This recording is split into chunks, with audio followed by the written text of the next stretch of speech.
సిరివెల్లమెట వద్ద బస్సు ప్రమాదంలో 30 మందిని కాపాడిన అబ్బాయికి జిల్లా కలెక్టర్ అభినందనలు.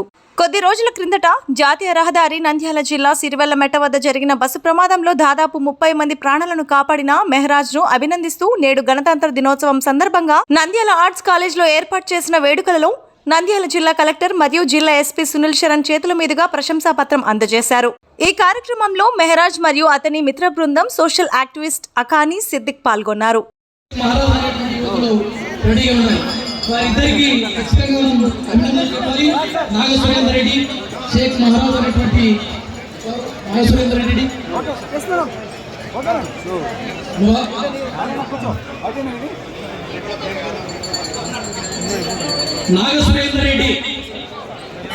అందరికి నమస్కారం.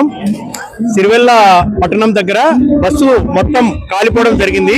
ఆ బస్సు కాలిపోయేటప్పుడు ధైర్యంగా ముందుకు వెళ్లి సాహసం చేసి బస్సులో ఉండే మహిళలను, పిల్లలను, వృద్ధులను అందరినీ ఒక 30 మందిని బస్సులో కిటికీలు పలగొట్టి ఆ బస్సు నుంచి బయటికి తీసిన వ్యక్తులు వీళ్ళు ముగ్గురు, అన్న వాళ్ళ మేనల్లుడు ఇతను, వీళ్ళు ముగ్గురు అక్కడ ఉండే ప్రయాణికులను సురక్షితంగా బయటికి తీసుకొచ్చారు. ఇది అందరూ గుర్తించాలి, మరి ముఖ్యంగా ప్రభుత్వం గుర్తించాలి. ఇక్కడ ప్రభుత్వంలో మన డిప్యూటీ సీఎం గారు పవన్ కళ్యాణ్ గారు ఉన్నారు, సీఎం చంద్రబాబు నాయుడు గారు ఉన్నారు. వీళ్ళందరూ గుర్తించాలి ఇలాంటి వ్యక్తులను. ఇక్కడ గుర్తించి వారికి తగిన ప్రోత్సాహం కూడా కల్పించాలి. అక్కడ బస్సు కాలిపోతే ప్రయాణికులకు మీరు ఇన్సూరెన్స్ కింద 10 లక్షలు కేటాయిస్తారు, కానీ అక్కడ 30 మందిని కాపాడారు వీళ్ళు.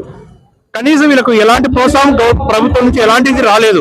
కావున ప్రభుత్వం గుర్తించి వీళ్ళకు తగిన పారితోషికం కూడా ఇవ్వవలసిందిగా మేము ఈ మధురిచ్ అసోసియేట్ తరఫున కోరుకుంటున్నాము. ప్రభుత్వం వెంటనే గుర్తించాలని మరీ కోరుకుంటున్నాం. Thank you.